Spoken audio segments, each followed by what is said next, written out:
abrindo o caderno, vai se preparando, pegando a caneta. Nossos amigos deficientes visuais, visualização mental. E a gente começa em 3, 2, 1.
corrigindo.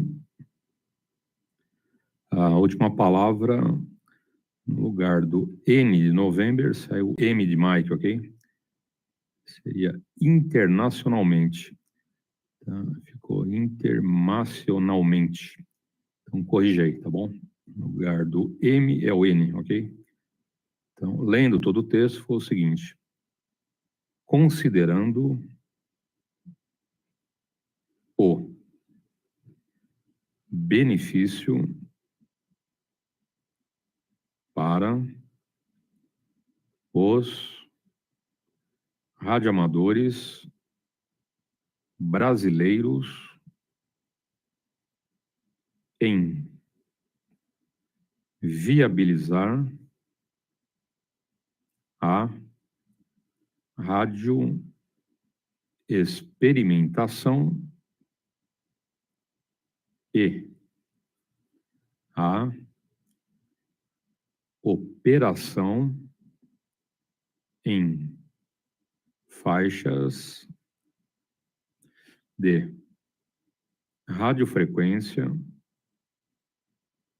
padronizadas internacionalmente. Ponto. Papatango, ok? Papatango, abreviação de ponto. Ou dessa forma aqui, ó.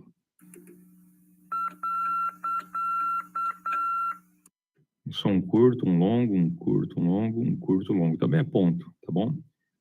Até eu tenho aceito mais aqui o papatango, ok?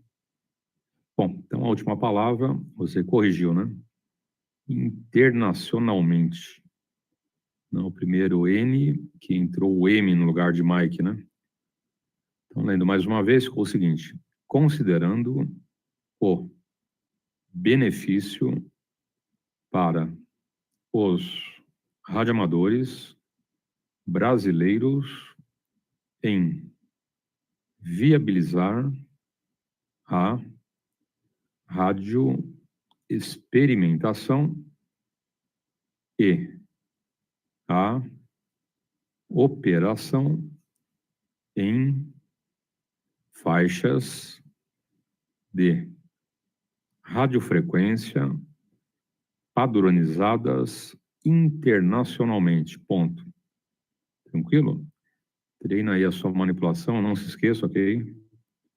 Importante aí rever a aula. Tá? O mesmo ditado, faz aí 2, 3 vezes, não tem problema. Tá bom? Sempre é um treino a mais aí para o amigo, ok? Lembrando, a Anatel está abrindo inscrições para a classe B. Então, tanto ingresso como promoção está à disposição dos amigos, ok? Só procurar que você encontre. Bom, já estou disponibilizando essa aula aí para os amigos. Agora são 17 horas, 9 minutos. Quem perdeu a aula, playlist, aula 46, tranquilo? Qualquer dúvida, dá um alô pra gente. Via radiofrequência, via internet, na live, ali no texto, tá bom? A gente vai dar um intervalo, em alguns minutos, legislação. Pretty rough. So that'll be the next step. I've now bent the 4 little tabs back so that I can get inside this motor. So now this little bottom piece here is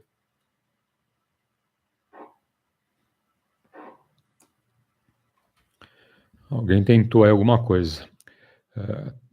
Tenta novamente, colega. Ouvi bem baixinho o teu áudio. Tenta novamente. PY2EXU, adiante.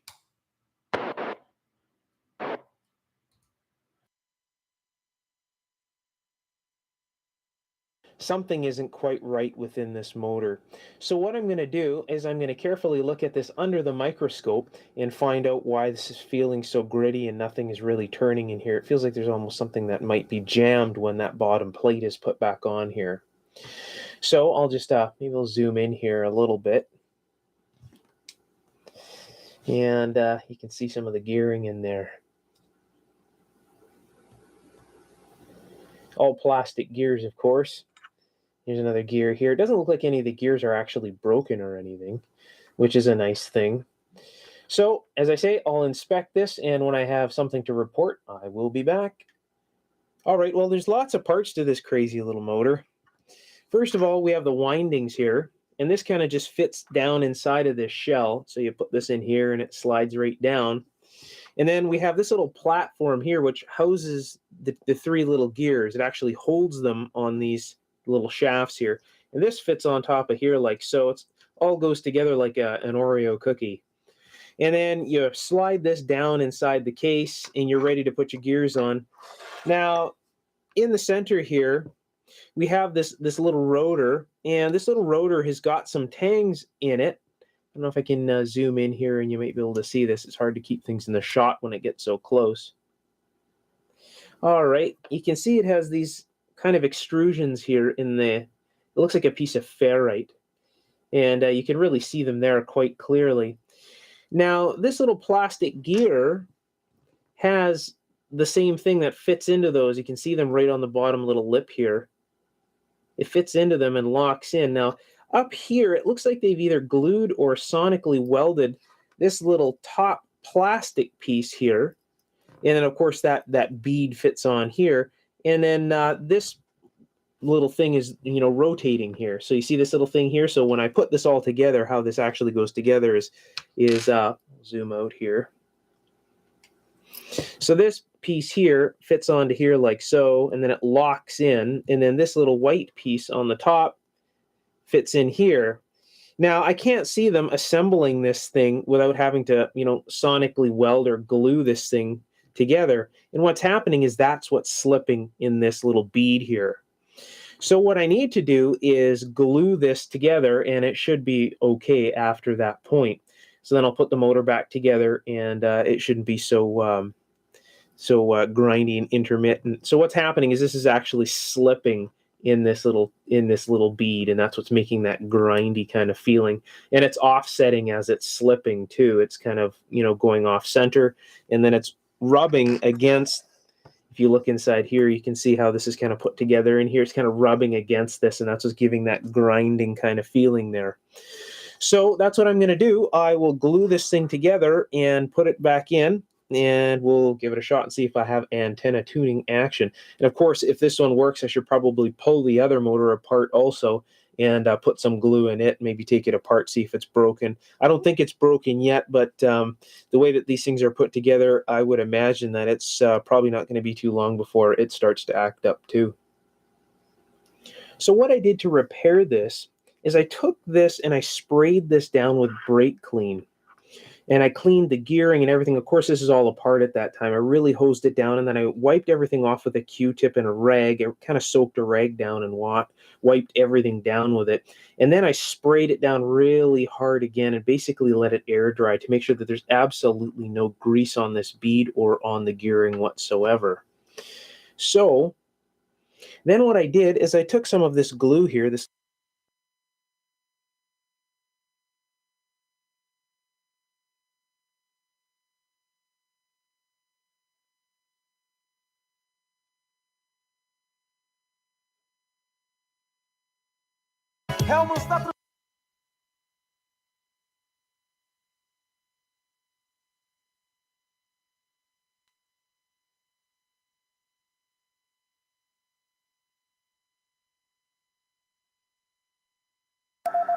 In today's video, we're going to take a look at this new Pentec TR45 Lite, a 5-band CW transceiver from WA3 RNC. Now, this is from the same gentleman that brought you the 2-band TR25 CW transceiver and the TR35 4-band 5-watt CW transceivers that are very popular amongst folks that do PODA and SODA and other portable operating. This is the 5-band 5-watt TR45 Lite that is just starting to hit production now. At the time of producing this video, about the second week of December or so, the pilot run for these is just about finishing up, and he's planning on entering in production the beginning of 2023. The plan is to offer both factory wired and aligned units as well as kits in the future. So let's take a closer look at the TR45 Lite. Now, even though this TR45 is considerably larger than the TR25 and 35 kits, maybe not as backpack friendly, I just love the look of this thing. from the vintage panel meter to the well laid out controls, the physical form factor, built-in speaker, and carry handle. I think it's just an awesome looking little radio. The 5 bands covered by this rig are the 80, 75 meter band, the 40, 30, 20, and 17 meter bands. While full band coverage is provided in the radio, the transmitter is optimized just for the CW portions of the bands. The unit I have here has 2 options. One is a built-in 5200 milliamp hour battery, which lasts quite a long time. And the other is a built-in Z-Match tuner right on the back of the rig that features both coaxial and banana jack connections. So you can switch between your balanced line and your coax and using the tuner in line or not. The design is a single conversion analog transceiver with a 4.9 megahertz IF. It has a really nice sound with the built-in speaker. Some of the new SDR radios and things like that just sound to me very mechanical. This has a very nice warm sound. And we'll go play with it and take a look at some of the controls. Now, other than the aesthetics of this radio, one of the other things I really like about it is that there's absolutely no menus whatsoever. Everything is controlled by knobs and switches. So let's walk through the various controls. Of course, there's a dial illuminator that can be very bright, which kind of washes out on the video. So we'll go to the dim setting here for the video. The phones jack allows you to plug in headphones, and the speaker is actually still active when you plug the headphones in. There's actually a separate switch here to turn the external speaker, the internal speaker on or off. The volume control, obviously right here. There's a variable notch control that when you turn it all the way fully clockwise, Observações, ok? Observações, aquelas que surgem na tabela. Enquanto você está lendo as tabelas, né, referente às bandas, modos de operações, então vai ter uma parte ali que são as observações, ok? Ontem nós vimos a parte anterior, que é definições, tá bom? Então, naquela última coluna tem definições e observações.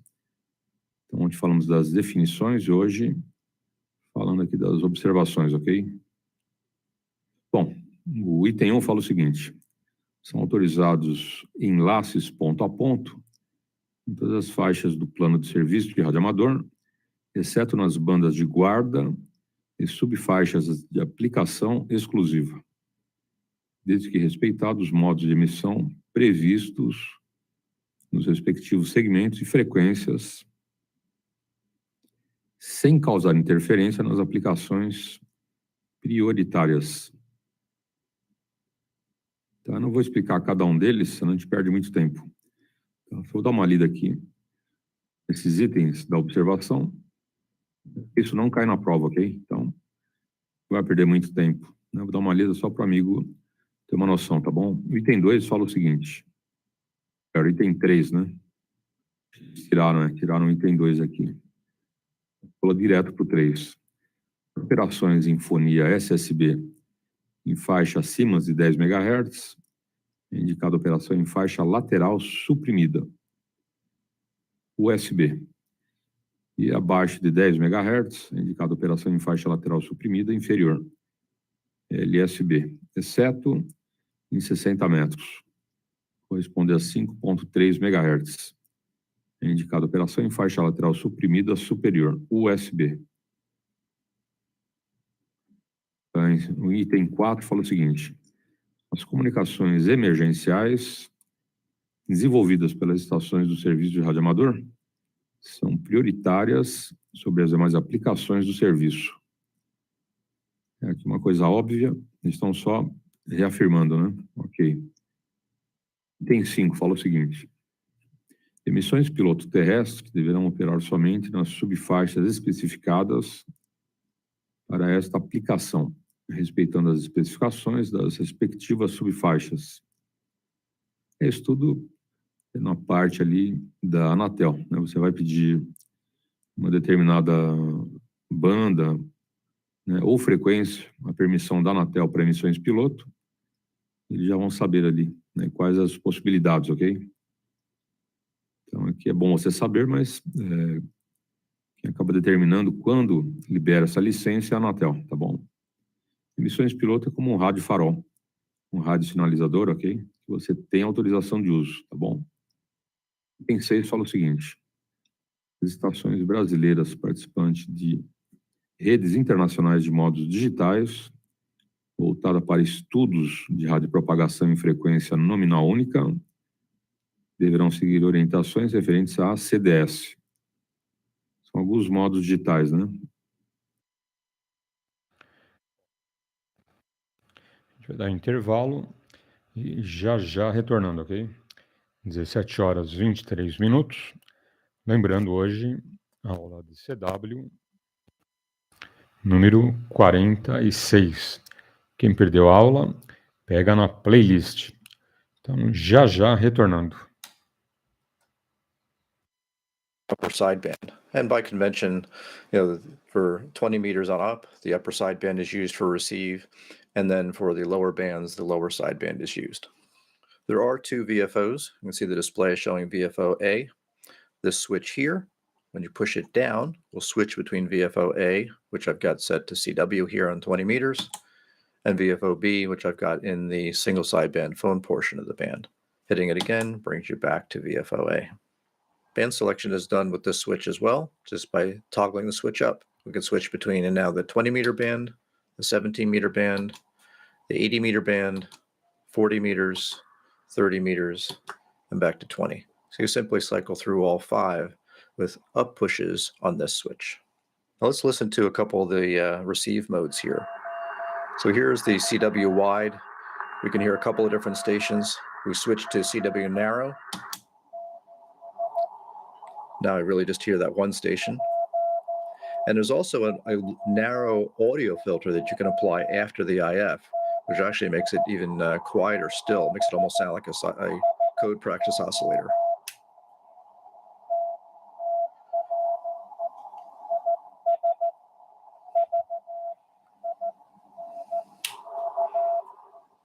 I was curious about how wide those filters are, so I took the time to go take a look at them on my scope. So this is a plot of the CW wide and single sideband filter characteristic. Certainly not hi-fi quality, but very, very good for single sideband or listening wide for CW. Probably 500 or 600 hertz to 2300 hertz or so in terms of receive bandwidth in the wide mode. In the CW narrow mode, we're down to probably just about 400 hertz of bandwidth centered on about 700 hertz where the side tone is. You can ignore these little spikes. These were noise spikes being picked up by poor grounding of the probe I was using to actually go take a look at it. When you're in the CW narrow mode, you can engage the low pass or the band pass audio filter, which sharpens up that filter even more right on the side tone frequency. And again, if you're properly zero beated, it almost makes it sound like a code practice oscillator. So in addition to the long press on the receive mode to switch between CW and single sideband for the local oscillator offsets, there's also a function in the VFO A and B when you long press that. When you long press that, what it will do is take the mode and frequency and all that you've got set up for that particular band and store that in non-volatile memory, so that next time you power on the rig and you switch to that band, that's the band and mode that it will go to. So for example, if I wanted to always be at 14.059 when I come to 20 meters, I would push and hold this down, and then the backlight goes out on the display. That tells you that you've now written that into the non-volatile memory. So if I turn the rig off and then turn it back on again, when I return back to the 20 meter band, or in this case, it'll be in the 20 meter band, it comes back to that particular setting. So if I tune off frequency, turn it off, and then come back on again, we'll see that I'll return back to that 14.059 that I wrote into the memory. Now the back panel is quite simple. Again, I've got the optional Z-Match tuner. This would not be there if you don't get that option. With that tuner in place, you can actually bypass it to go directly out to the antenna connections, or in will allow you to use the tuner in line. And then the RF signal can be routed to the coaxial connector or the balanced line connectors. So in addition to the phone's jack on the front panel, This jack here is for an external speaker. If the nice internal speaker is not what you want, you can plug in your external speaker here. Plugging that in will cut off the internal speaker. There are two DC inputs. Now, pardon these amateur labels here. I put these on. These did not come on the radio itself. The red one is for the charger only, to charge the internal battery. So if you don't have the internal battery, that really wouldn't even be there, I don't think. I'm not sure if it gets populated or not if you don't get that option. And if you want to use an external battery, even if you've got the optional one inside, you can bring an external 12 volts into this coaxial jack here and run on an external 12 volt source. Let's take a look at how to use the optional built-in tuner. Z-Match tuner is very nice because it's just two controls and there's one combination that gives you the lowest possible reflected power.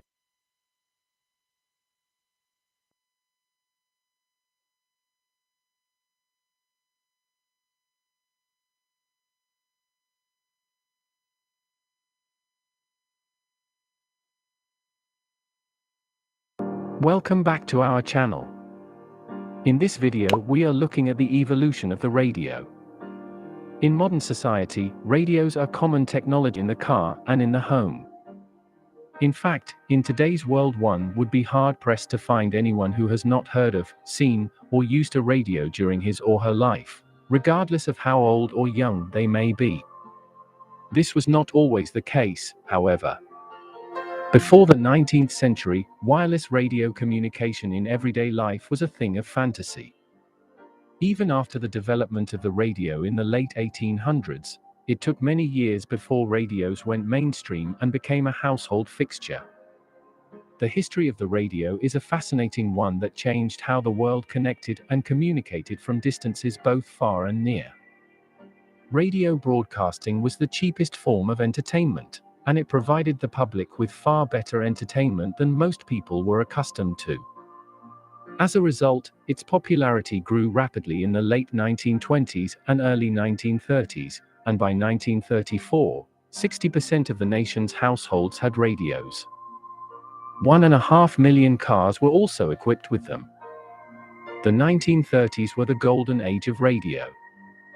Before we get started, make sure to like the video, subscribe my channel and hit the bell icon. Early times. While the radio enjoys a long and interesting history, its earliest beginnings are still quite controversial. There's some debate as to who actually invented the radio. While we may not know with certainty who put together the first radio device, we do know that in 1893 the inventor Nikola Tesla demonstrated a wireless radio in St. Louis, Missouri. Despite this demonstration, Guglielmo Marconi is the person most often credited as the father and inventor of the radio. It was Marconi that was awarded the very first wireless telegraphy patent in England in the year 1896, securing his spot in radio's history. A year later, however, Tesla filed for patents for his basic radio in the United States. Só a recomendação, ok. Item 7º fala o seguinte: as estações em ACDS, nas faixas abaixo de 5 GHz, poderão operar somente nas subfaixas especificadas no plano de bandas para esta aplicação, enquanto que em faixas acima de 5 GHz, poderão operar em todas as subfaixas, exceto naquelas definidas com aplicação exclusiva. Frequência de chamada, bandas de guarda, desde que respeitados os modos de emissão, sem causar interferências nas aplicações prioritárias. Item 8 fala o seguinte: as estações ACDS, quando alocadas no mesmo segmento de emissão piloto, deverão operar apenas como emissão piloto digital. Então tá aqui. Aqui é tudo norma, né, para expedição de licença, para emissões piloto, modo analógico ou modo digital, enfim.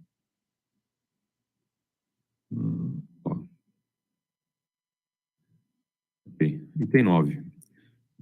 Repetidoras de fonia deverão, além de operar somente nas subfaixas especificadas no plano de bandas, seguir as canalizações de frequência do anexo C. É permitida a combinação de frequências de recepção e transmissão do anexo C entre diferentes faixas para configuração de repetidora em banda cruzada. Também, quando você entra com requerimento para um repetidor na Anatel, lembrando, né, somente radioamadores classe A podem entrar com requerimento para uso de uma determinada frequência e montar um repetidor, ok? Então, aí no caso, a própria Anatel já verifica qual frequência, né, é adequada, não é o próprio radioamador que escolhe. A não ser que tenha, né, várias opções de frequências para você montar o repetidor. E a Anatel te dá algumas opções. Ó, você pode montar aqui abaixo de 147, acima de 147, enfim. Que é a entrada, né? Entrada do repetidor. Tem mais uma observação para a própria Anatel, né? Bom, item 7. Estações IVG deverão, além de operar somente nas subfaixas especificadas no plano de bandas, seguir as canalizações de frequências do anexo D, de delta. É permitida a operação IVG em frequências de repetidoras com anexo C para conectar a respectiva repetidora na rede. Que são modos operantes lá dos repetidores, numa condição ou em outra. No caso, IVG, né, que são modos digitais, ok? Item 11 fala o seguinte: modos digitais de voz digital não é permitida a criptografia. Também modos operantes. Item 12. A técnica de salto em frequência ou de espalhamento espectral não é permitida em faixas abaixo dos 440 MHz. A gente vai dar mais um intervalo e já retornando, ok? Lembrando, hoje lendo o ato 9106/2018. São vários artigos, então a gente vai passando aí para os amigos, passando as referências também, ok? Quem quiser dar uma olhada, vendo agora observações. Então você pode pegar tudo isso.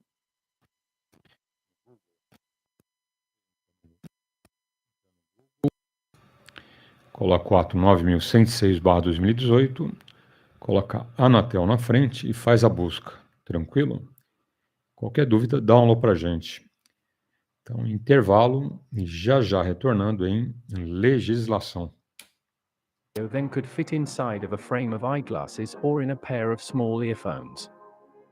The radio now changed to be put inside of smaller speakers. In the 1960s, the radio was popular from the music that was played. The FM radio started to really expand due to the approval of the technical standards for the stereophonic radio. 1970s and 1980s. It wasn't until 1978 that more people were listening to the radio. This was happening due to the simple change that made listening to music much easier. People at that time discovered how to change the simple internet to where you can listen to every stations around the world. Around the 1980s, the radio speakers grew with size. The speakers projected better sound for the music or speech that was played through it. The radio now has a more clearly sound. 1990s.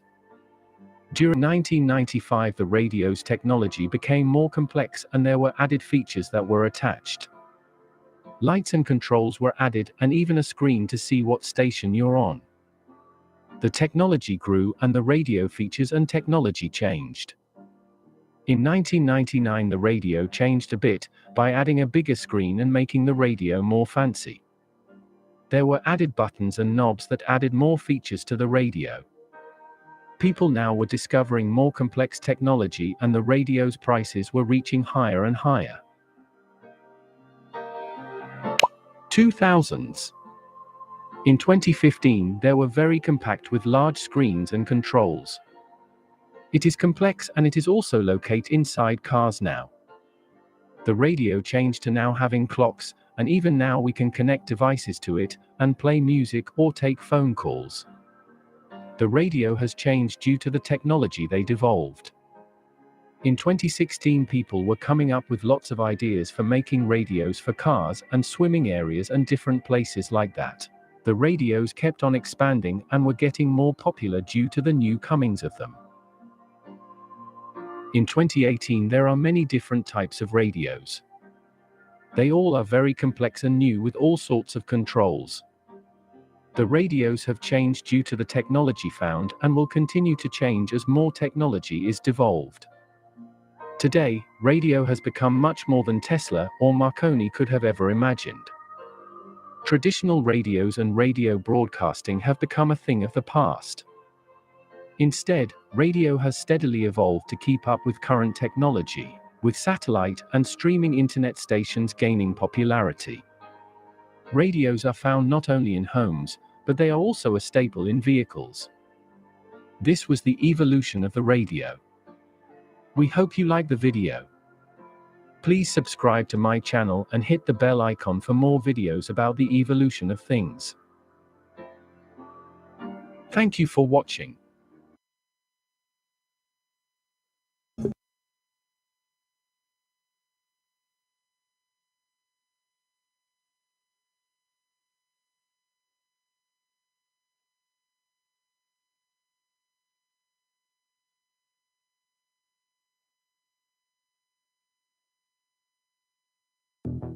Welcome back to our channel.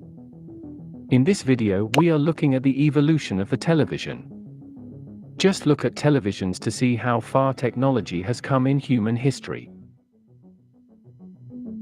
What was once a bulky box on your entertainment center is now a wall-mountable flat panel. With the rise of streaming services, even the way we consume content on our screens has changed. Today, as we tune into the storied history of television sets throughout the decades, we're celebrating the innovations that continue to entertain us from the comfort of our homes. Before we get started, make sure to like the video, subscribe my channel and hit the bell icon. The late 1920 and 1930. In 1926, the American inventor Philo Taylor Farnsworth was 21 years old when he made the first electronic television. This system captured moving images using a beam of electrons. This is what we know today as a primitive camera. In 1929, the Baird televisor became the first commercially available television. This early television set was small and used reflected light to produce a low-resolution image the size of a postage stamp.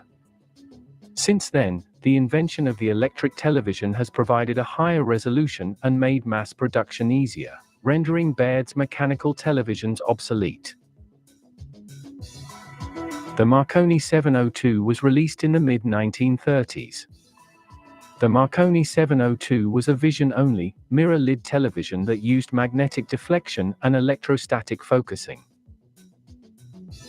When turned on, the image on the horizontal 12-inch screen was reflected onto, and viewed through, the mirror on the case's lid. At the time, it was a luxury item only the rich could afford, as it retailed for around half of the average annual salary at the time. Telefunken in Germany produced the first fully electronic cathode ray tube television in 1934. Other manufacturers in France, the United Kingdom, 1936, and the United States followed suit, 1938. Prior to World War II, an estimated 19,000 aircraft were produced in the United Kingdom and 1,600 in Germany. In 1938, his Master's Voice, or HMV, combined both radio receiver and television together in one convenient product. The 1940. Televisions gained popularity in the 1940s. Due to price decreases, Americans were purchasing 100,000 televisions per week in 1949. Around this time, broadcast stations began producing television shows based on radio serials.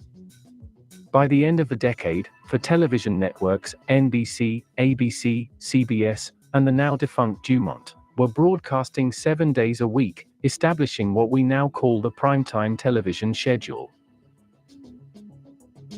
The 1950. The first TV remote was introduced to consumers in 1950, and as more TV shows and technological innovations emerged, TVs became increasingly popular throughout the 1950s. In addition, the first color television system was broadcast in 1953. Zenith Radio Corporation created the first remote control, the Lazy Bones. It was a remote control that was wired to the television, and its operation was more mechanical than electronic, as it activated a small motor that moved the TV dial. The very first color television set. A trichromatic system creates a sequence of fields based on the primary colors red, green, and blue, RGB. RCA launched the first model, the CT100, popularly known as the Merrill. The 1960. Companies continued to invent new technology, such as the electronic remote control switch for the RCA Victor TV in 1960. This groovy decade brought unique designs to the TV sets themselves, including versions that were integrated into mod-style home entertainment centers. The first portable television set was produced. Sony TV8301 had an 8-inch, black and white screen and could be powered by mains electricity or two internal 6-volt batteries. It weighed 5.9 kilograms.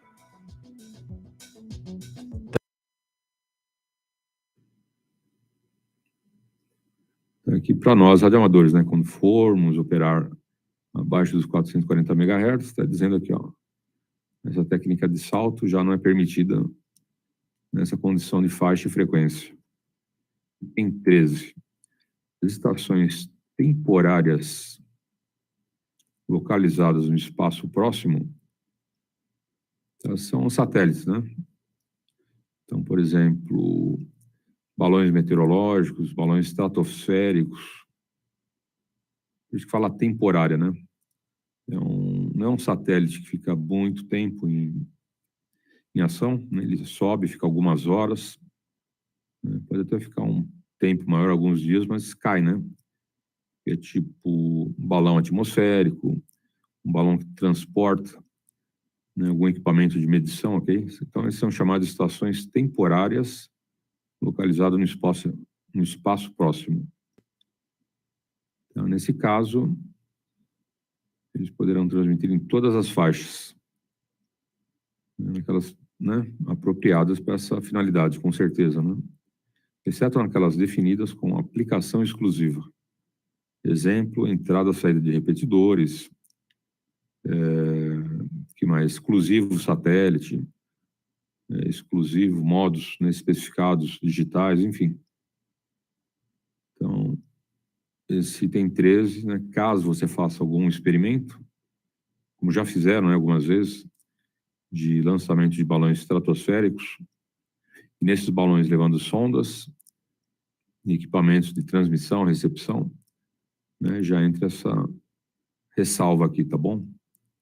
Bom, só estou lendo isso, não estou entrando em nenhum detalhe, né, coisa aí que você utilizar aí uma vez ou outra aí na vida, ok? Ou se você gosta, né, de fazer experiências desse nível, né, você vai entender melhor esse item, mas se não, né, não esquenta a cabeça, ok? Dessas observações, aquelas as faixas, né, do plano de bandas que a gente já leu, ok? Né, dos modos, né, para cada segmento de cada banda, né, nas últimas colunas, né, que você encontra aí as observações e as definições, ok? Definições e observações estão sempre naquela última coluna do plano de faixas, tá bom? Bom, foi só uma leitura, isso não cai na prova, lembrando, né, que esse anexo B que eu fiz a leitura ontem e hoje são matérias aí que não são exigidas na prova, tranquilo? Agora são 17h46.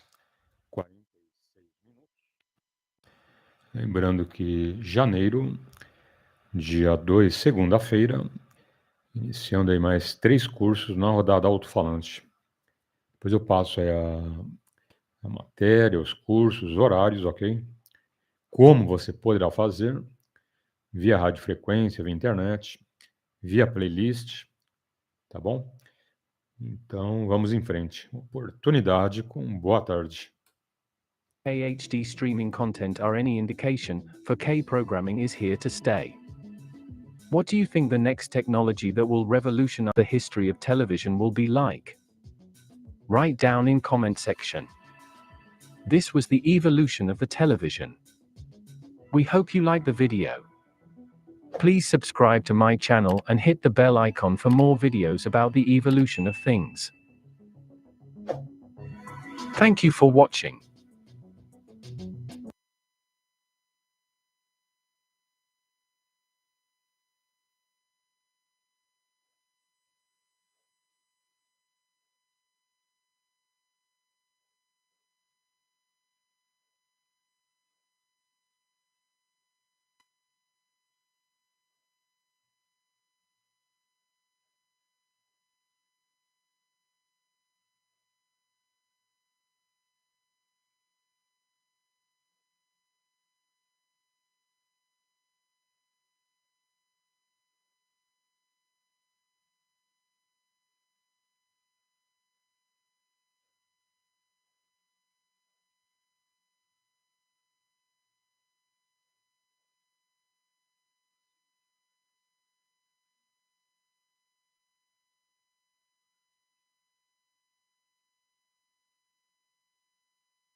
Hi there.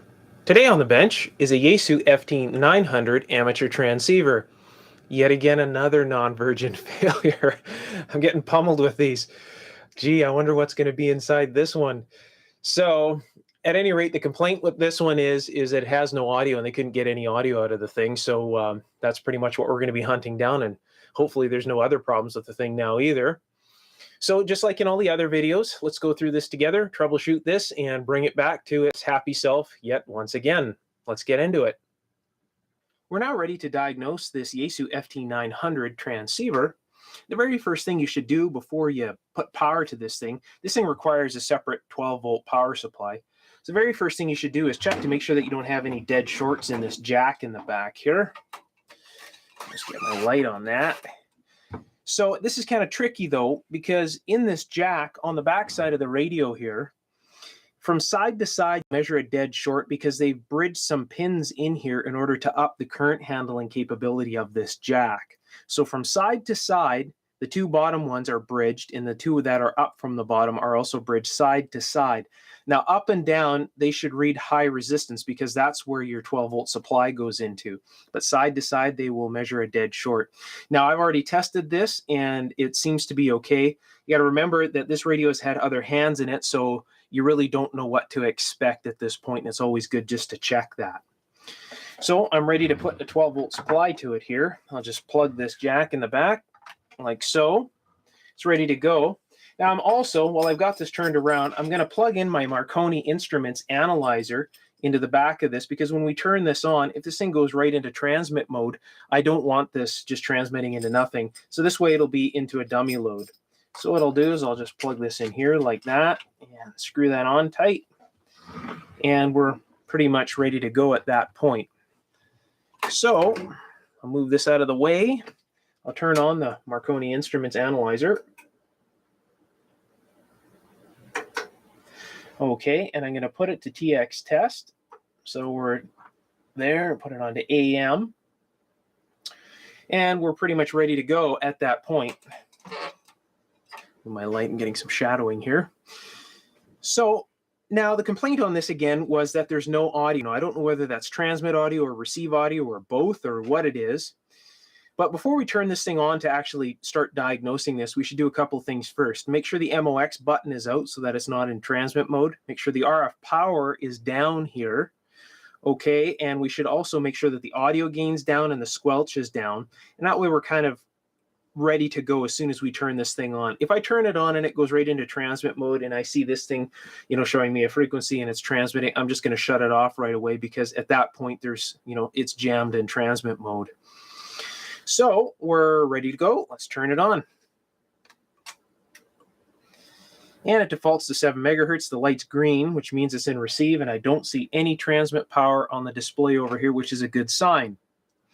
So again, the problem is no receive or transmit audio. So I'm going to turn the audio frequency gain up here. There's absolutely nothing coming out of the speaker.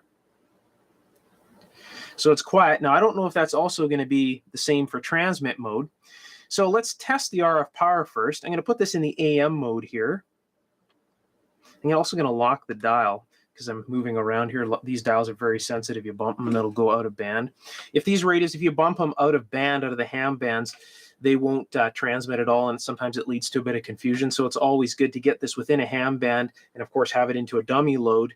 And then when you're testing it, lock the dial so that way it's not going to go out. Because I've done that a few times. You move over and you bump the dial like this and it rolls out of the ham band, and you don't know why it's not giving you any power output when it goes into the kind of the general mode. So the RF power is down here. I have it on AM. So let's see how much AM power we get out of this. I'll try and zoom into the screen here a little bit without my face getting into the shot, because I'm sitting off to the side here. Okay, so we'll keep an eye on that. Here we go, RF power. I'm going to use the microphone here. See the microphone right here? Push to talk. I'm just going to push the side of the mic. Okay, here we go. So the RF power is right down to nothing. And I can see the AM is moving as I'm talking, so it looks like we do have audio, and I'll check that in just a second. So you got 1.8 watts with the RF power right down at the bottom. Let's turn it right up to the top. It's about 21.1 or 21.3 watts, something like that.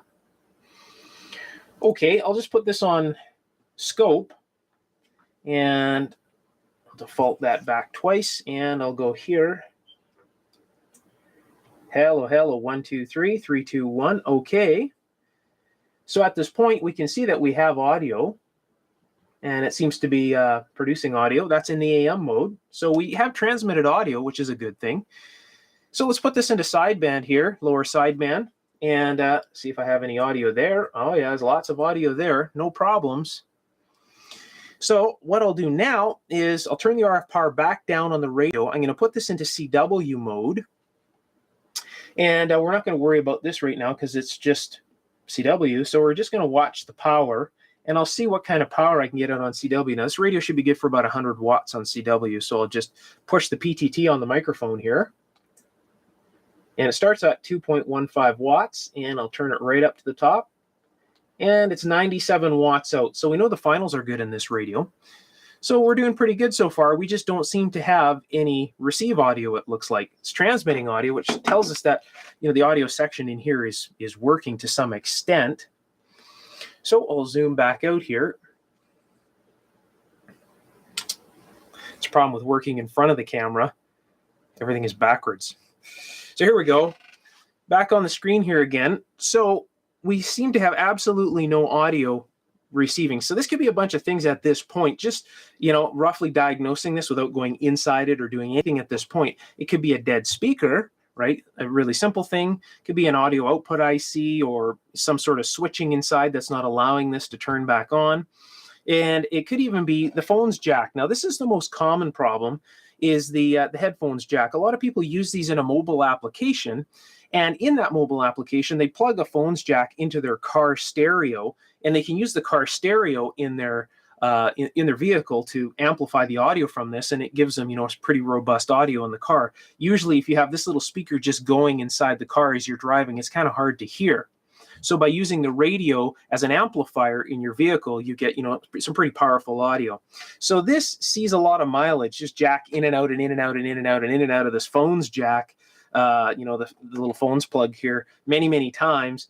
And a lot of the times it breaks solder or just destroys the jack. So that's a really common problem. So that's what we're going to focus on next, is just to see if we can get any audio out of the actual phone's jack itself. Now, I can't do that with a pair of headphones because you're not going to be able to hear if I have headphones on.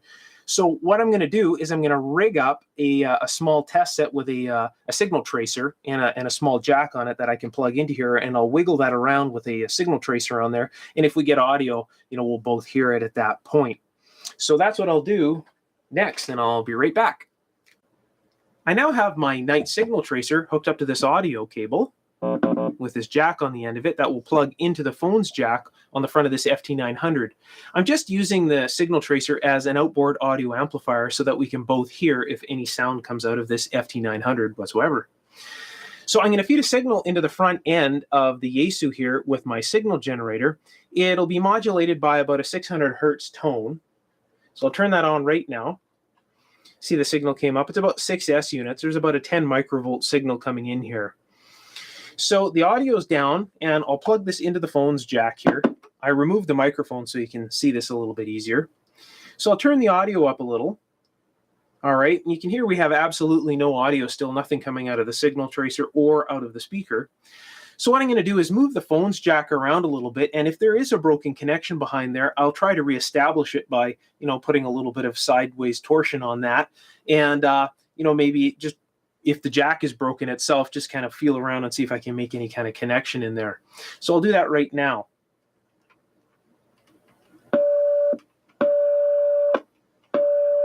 So you can see when I put a bit of sideways torsion on it, it's trying to reestablish a connection.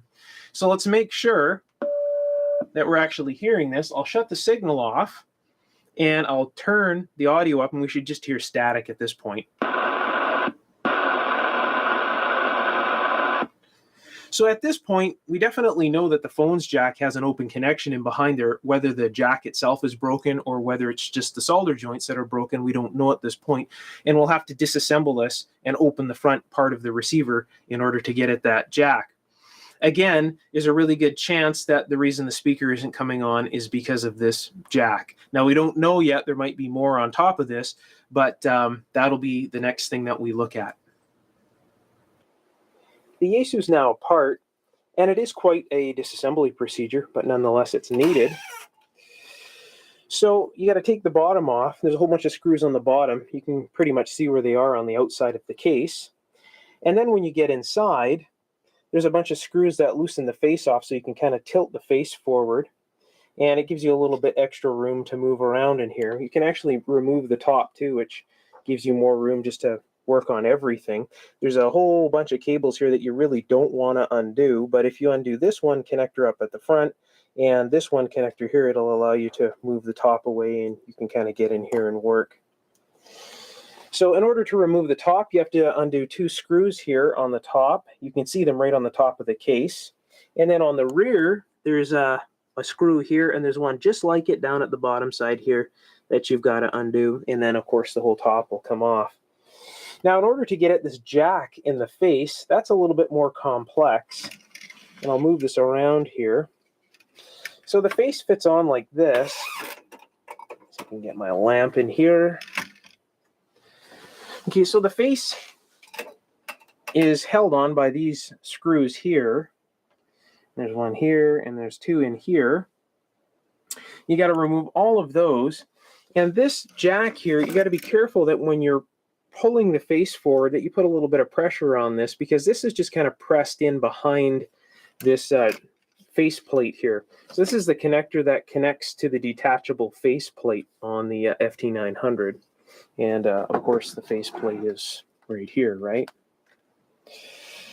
So you want to be careful that when you're pulling the face forward that you don't, put too much strain on this connector. There's some pretty small wires in there. And then, of course, when you're wanting to lift the face forward, once you take the screws out, there are some clips on the bottom. You kind of have to push these little plastic tangs up. And they're all along. Here's one here. And then, I'll get my light here. There's one down here and here. And then it just kind of comes off and comes loose like this. Now, the jack that's causing the issues is this phone jack right here. And in order to get this board out, you have to undo some, there's retaining nuts that hold these VRs in. And the retaining nut looks like this right here. And you can kind of see it kind of has two slots in it. There's a little slot right here. And there's a little slot right here. And if you have a pair of really sharp needle nose pliers, you can kind of get them in the slots like so. And how you have to do that is you take your pliers and you put your pliers in here like this, and you just kind of turn them like so. So you do need some pretty sharp needle nose pliers in order to do that. And once you have those retaining nuts off, then of course on the back side of the circuit board here, this is the circuit board, you're going to have to remove all these screws and remove the board. Now, the jack on the back here, I can already see the bad solder joints, but it does feel like the jack might actually be broken. And I'm not going to just resolder these and put it back together without checking that jack, because that's a lot of work to take this all apart again. So if you look here, you can kind of see the, I don't know if you can see the cratered solder joints there. Try and get this up here just a little better. I don't know if you can see those. In my camera, it's pretty small. See that? Cratered solder joints. They're all like that all over this whole jack. So you have to take all these screws out here. And once you take those screws out, then you can remove this board after, of course, you've removed these retaining nuts on here. So what I'm going to do is get behind here and check out this phone's jack and see exactly what's going on in there. And when I know more, I'll be back. All right, I've got the board loose here. And this is what the jack looks like on the inside. It looks pretty solid, doesn't look like it's broken, but I really don't know what it's like on the inside. Em definições, vai ter o ACDS. Tá? Então, uma das possibilidades. E o ACDS se divide em várias opções. O que é o ACDS? É Automatic Control Station Data, ou DATE, né? Então, são as operações automáticas em modos digitais, ok? Operação automática em modos digitais. Então, todas as operações automáticas em modos digitais têm especificação ACDS, ok? Quando citadas no plano de faixa, a gente vai ter aquela tabela em cada banda, ok? E vem os modos que você pode usar. Quando você vê ACDS, significa que tem vários modos digitais para uso, ok? Então, por exemplo, em ACDS, você tem as digipeaters, tem os nodes, gateways, APRS, WSPR, AULA, Antor, Pector. Então, alguns exemplos, tá bom? Nesse item 1, você encontra aqui esses modos que eu falei, ok? E estão todos aqui, né, encaixados em ACDS, tá bom? Operações automáticas, modos digitais. O item 2 vai para amplitude modular. Vou tirar esse belíssimo rádio aí da tela. Vamos lá, então. Vamos lá para a tabela referência que eu estou vendo, né? Vamos lá. Ok. Ok. Pronto. Aí já aparece a tabela, olha lá. No item 2, aqui em cima está o definições, tá vendo? Aparecendo aí na tela, definições, ok. Falamos do modo 1, né, o ACDS, agora, segunda opção, AM, todo mundo conhece, né?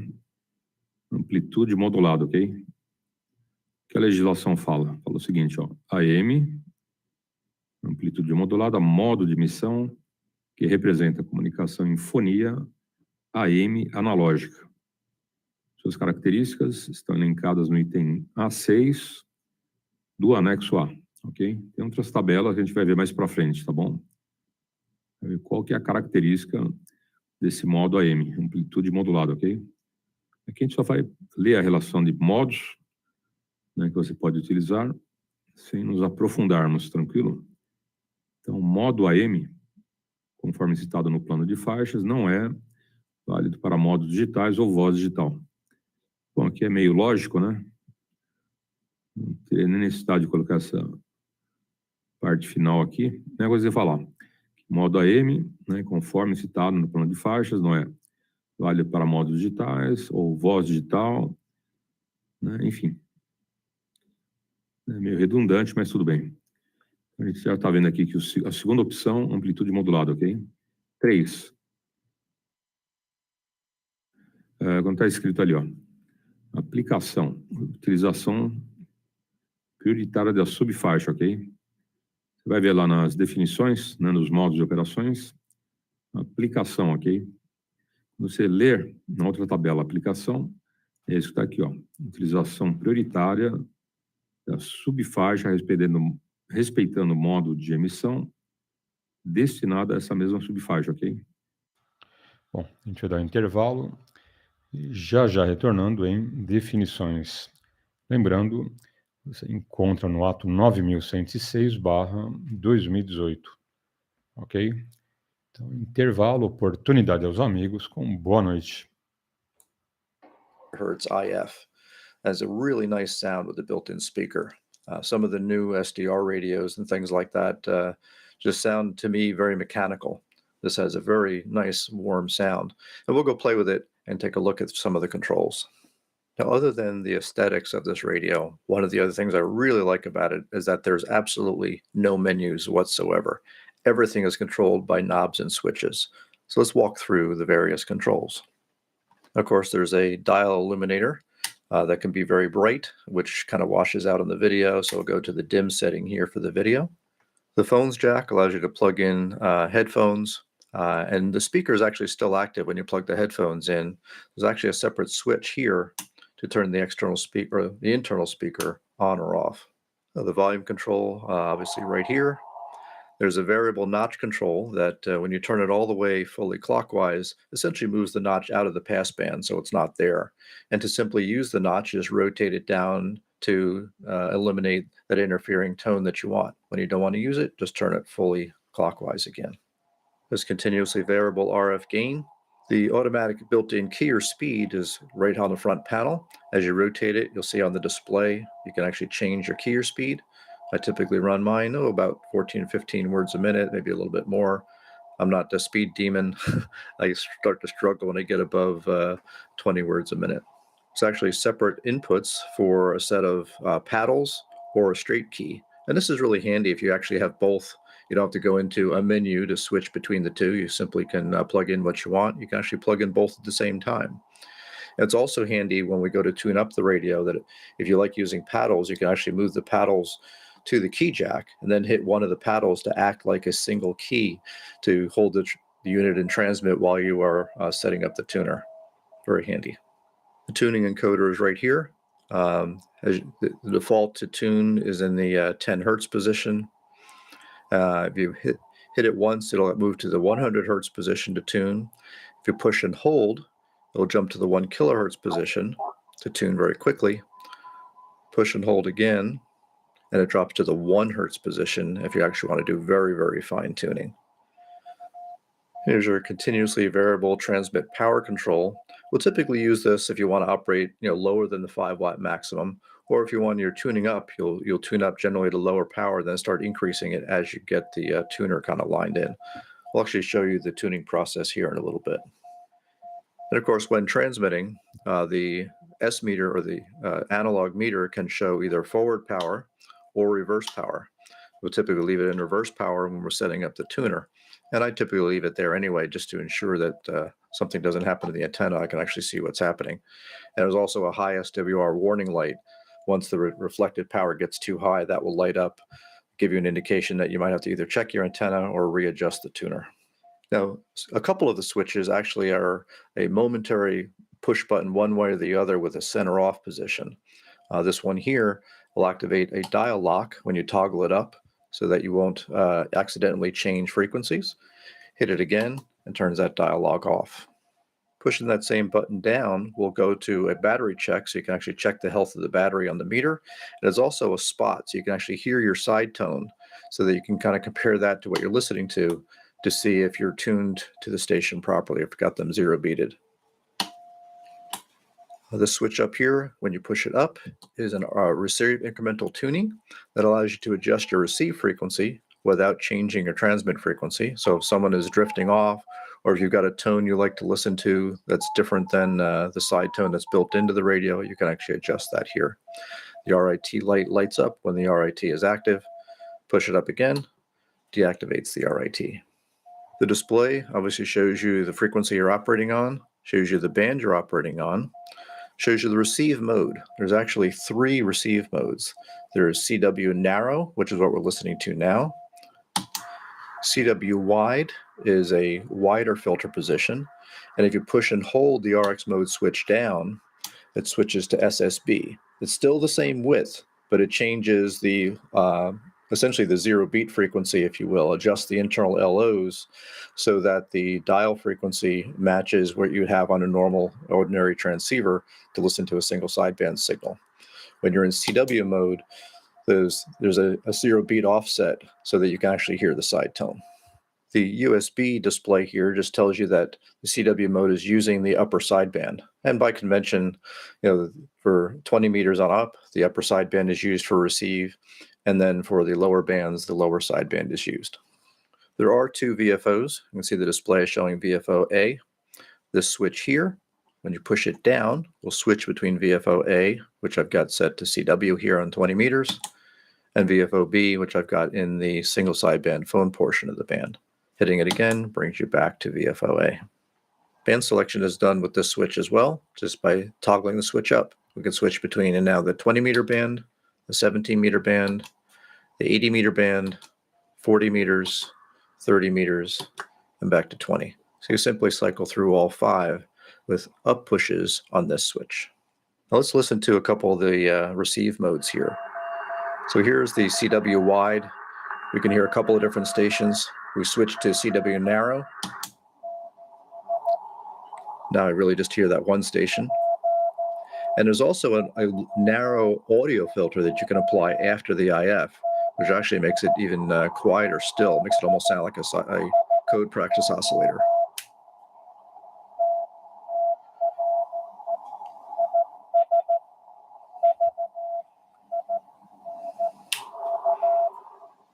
I was curious about how wide those filters are, so I took the time to go take a look at them on my scope. So this is a plot of the CW wide and single sideband filter characteristic.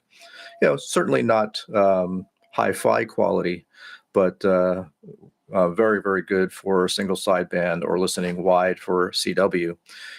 Probably 500 or 600 hertz to 2300 hertz or so in terms of receive bandwidth in the wide mode. In the CW narrow mode, we're down to probably just about 400 hertz of bandwidth centered on about 700 hertz where the side tone is. You can ignore these little spikes. These were noise spikes being picked up by poor grounding of the probe I was using to actually go take a look at it. When you're in the CW narrow mode, you can engage the low pass or the band pass audio filter, which sharpens up that filter even more right on the side tone frequency. And again, if you're properly zero beated, it almost makes it sound like a code practice oscillator. So in addition to the long press on the receive mode to switch between CW and single sideband for the local oscillator offsets, there's also a function in the VFO A and B when you long press that. When you long press that, what it will do is take the mode and frequency and all that you've got set up for that particular band and store that in non-volatile memory. As aplicações especificadas de uso exclusivo restringe o uso da subfaixa apenas a aplicação citada. Isso é o seguinte, tá? Quando você vê naquela indicação exclusivo, né, é só aquela finalidade. Vou te dar exemplo. A gente já estudou, né, as subfaixas, tabelas, todas as tabelas do radioamadorismo da resolução 697/2018 e a tabela no ato 9106/2018, ok? Portanto, toda vez que você vê exclusivo, é somente aquela possibilidade, ok? Vou te dar exemplo, então. Entrada e saída dos repetidores. Tá? Todo segmento que tiver saída e faixa, saída ou entrada dos repetidores, vai ver se exclusivo.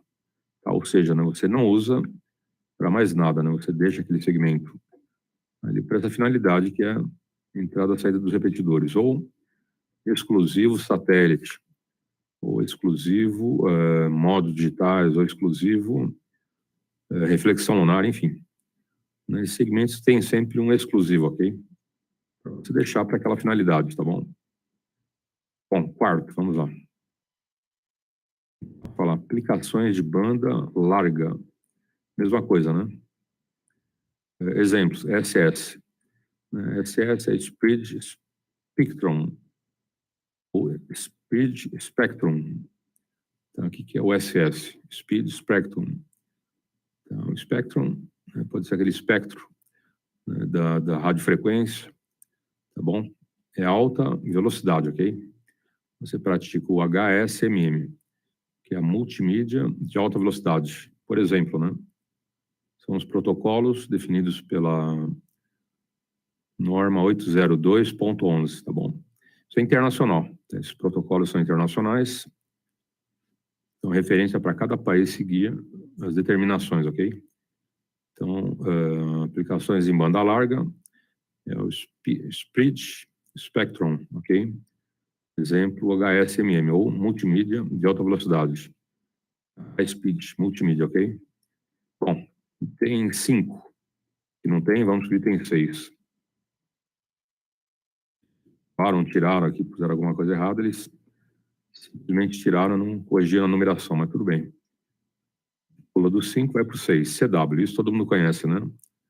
O CW significa Continuous Wave, ou seja, ondas contínuas. Então, o CW é o seguinte: modo de emissão telegráfica do código internacional Morse, com interrupção de portadora, sendo suas características técnicas as elencadas no item A2 do anexo A. O modo CW, conforme citado no plano de faixas, é válido para Morse AM ou Morse FM/PM. Aqui. Bom, a gente vai dar um intervalo e já retornando, ok? Estamos analisando definições. Quem quiser dar uma olhada nas tabelas, ato 9106/2018. Lembrando, quando você fizer a busca no Google, coloca Anatel na frente, que essa busca é direta na nossa legislação e vem em 1 segundo na tela do seu computador, ok? Se você não puser Anatel, virão um monte de normas com esse mesmo número, ok? Se fizer uma experiência, vai ver que vai ter coisa a nível municipal, estadual, federal, várias normas. Então, quando você já delimita a busca, né, colocando Anatel, então é só a área de telecomunicações, ok? Aí direto aparece a norma na tua frente, tá bom? Fica a dica aí pro amigo. Ato 9106/2018, coloca Anatel e resolvido o assunto. Deixa eu dar boa noite pro Clóvis. Grande abraço, tá bom, Clóvis? Tudo de bom? Essa máxima aí foi do nosso amigo Cris. Ele que inventou e pegou, né? O Mauro sempre passa aí pra gente, outros amigos, né? Enfim, ele mesmo, né? Repete a toda hora aí. É bem bacana. Bom, deixar espaço aí para os amigos. E depois a gente volta aí em legislação, ok? É um pouco chato, né? Eu sei que a leitura das normas do radioamadorismo, principalmente essa parte aqui é mais maçante, não é muito fácil, né? Então eu leio um pouquinho só e já libera a frequência, não espanta mosca, pernilongo e até cobra, hein? É bom para espantar aí até mal olhado. Mas é bom, precisa saber, né? É chato, é meio maçante, mas é bom ter conhecimento dessas normas, ok? Então vamos lá. Oportunidade com boa noite. Filter. The receiver almost sounds like a code practice oscillator. No ringing like you have with some of the DSP filters and some of the more modern kind of digital designs or SDR designs. So just a great transceiver. And just a reminder, at the time I, again, producing this video the second week of December 2022. He's just finishing up the pilot production run of these units. I pre-ordered this in September and just got it about 2 or 3 weeks ago. So you may have to be patient if you want one of these. It expects to be in production in early 2023, and then to provide kits for them as well after that. I can tell you that once I got this unit here, I haven't turned on any of my my main rigs here in the shack. I've been making all my contacts on 5 watts with this TR45 Lite.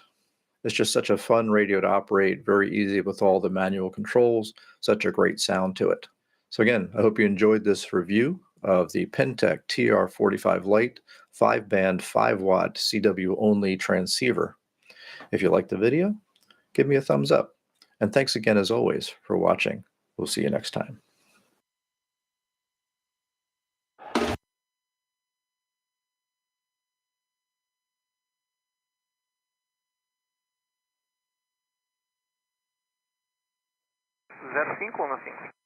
Lima, 3115. Táxi via Lima, Mike, para a posição 11, fica atento ao desvio no través do 16. Ascente Lima, Mike pro 11, vai ficar atento ao desvio, 3, 116. Para o táxi, Gol no 282.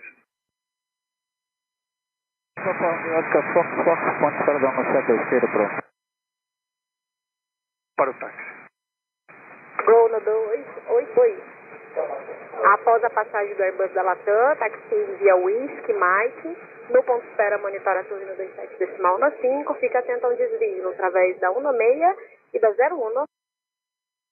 Após o Latam, Whisky Mike, atento aos desvios, 2715 no ponto de espera. Boa noite, Gol no 282. Lima, antena 7 direita 3048.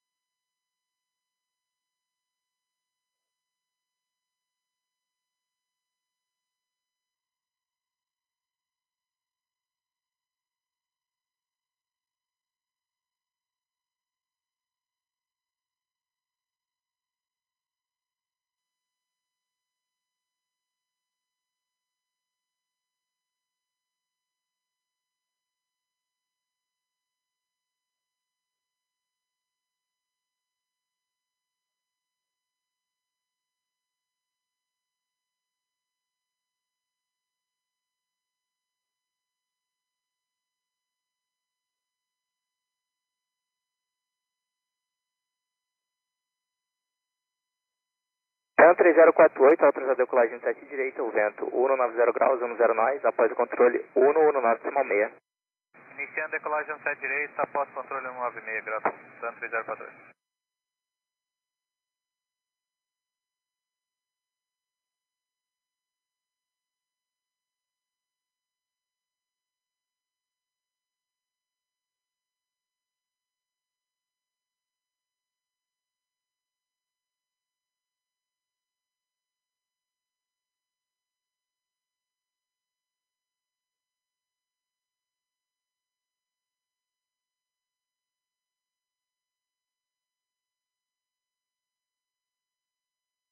Gol 1142, a Lima, antena 7 direita. A Lima, antena 7 direita, 1142.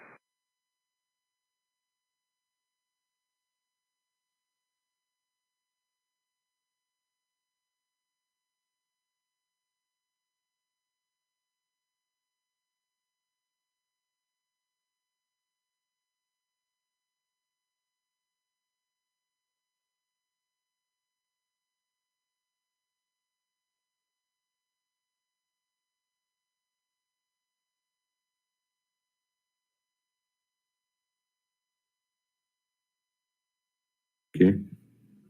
Então, quando você põe no seu rádio naquela opção CW, né, você pode fazer dessa forma, ou também, válido, como eu faço em FM aqui, ó, ou também Morse em FM. Como que seria o Morse em FM? É isso, ó.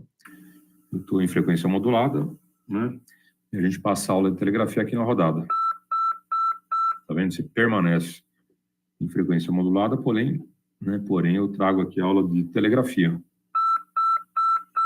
Tá? Então, esse é um exemplo, né, de como eu pratico o CW dentro da frequência modulada, ok? Estamos aqui em FM, ou poderia estar em AM também, e fazer a mesma coisa, em amplitude modulada, passar uma aula de telegrafia, ou fazer um contato em telegrafia, sem problemas, tá bom? Então, tá aí. 7. Mais modos de emissão destinados a Morse AM, Morse FM/PM, modos experimentais, modos para transmissão de imagem analógica ou digital. Bom, esse item 7, né, fala dos modos para imagem que pouca gente está usando hoje em dia. Né, o FSTV, que você pode usar, são imagens em alta velocidade, né, Fast Slow TV, ou TV de varredura rápida, ok? Fast Scan TV, não slow, né? É rápido, varredura rápida em TV, tá bom? Então, TV de varredura rápida, Fast Scan TV. O ATV, né, o SSTV, que é o contrário, é Slow Scan TV, ou TV de varredura lenta. Fax, também acho que pouca gente vai usar isso, mas são modalidades analógicas, ok? Suas características técnicas estão elencadas no item A9, A10, A15, A16, A17, A19, A20, 21, 22 e o anexo A, tá bom? Pode fazer, até pode, né? Porque hoje em dia, por exemplo, nós usamos aqui a internet. Estou fazendo radioamadorismo em frequência modulada, porém, nessa parte de imagem, áudio e dados, né, eu mando tudo pela internet.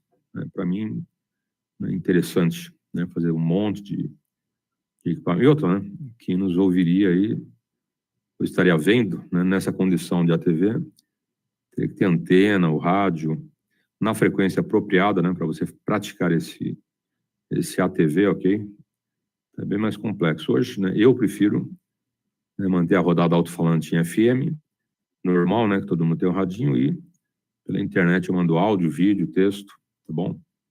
Tem as duas opções, cada qual num plano diferente. FM, aqui no radioamadorismo, tranquilo, e áudio, vídeo e texto pela internet. Tranquilo. A gente vai dar mais um intervalo. Lembrando os amigos que o nosso grande amigo Magnum está fora do hospital, ok? Para quem não tinha informação, quem me passou foi agora o Sérgio, no domingo, eu não estava sabendo. Ele comentou que o nosso amigo Magnum está sempre lá no ponto de encontro de radioamadores, Hermelino Matarazzo, já teve alta e está se recuperando em casa, ok? Então, mais uma boa notícia aí para a gente. Se o Magnum estiver na Coruja, grande abraço e boa recuperação, tá bom? Magnum não é aquela arma, não é o Magnum 44 e também não é aquele seriado dos anos 80, acho que é isso, né? Tinha um seriado lá que tinha um tal de Magnum, com uma Ferrari, né? Enfim, não é aquele Magnum do seriado, nem o Magnum 44. Esse é o Magnum radioamador, hein? É isso aí, não confundam. São 18 horas e 29 minutos. Lembrando que janeiro, dia 2, segunda-feira, iniciando 3 cursos na rodada alto-falante. Quem for fazer com a gente, vai se preparando, ok? Como o curso principal é o CW, mas procurado é pelos amigos, motivo, promoção classe B, né? Com certeza é o mais importante aí para a rapaziada. Então, a gente sempre começa com um CW, ok? E o ano que vem não vai ser diferente. A primeira aula, na primeira edição, 5 horas, CW. Na segunda edição, 17 horas, CW, ok? Quem não puder fazer com a gente, né, faz ali via playlist, ok? Tem o nosso canal no YouTube, 50 videoaulas, e faz por lá que é o mesmíssimo conteúdo. E também, tendo dúvidas, sábados, domingos, feriados, na primeira edição, na segunda aí durante a semana, a qualquer momento você tira dúvidas, ok? Via radiofrequência ou na live. No espaço ali do bate-papo, você manda a pergunta, tá bom? E vamos em frente. Duração? Sim, 4 meses, hein? Não falei, né? Duração do curso, 4 meses, ok? Janeiro, fevereiro, março e abril. Então, boa sorte. E vamos em frente. Oportunidade com boa noite.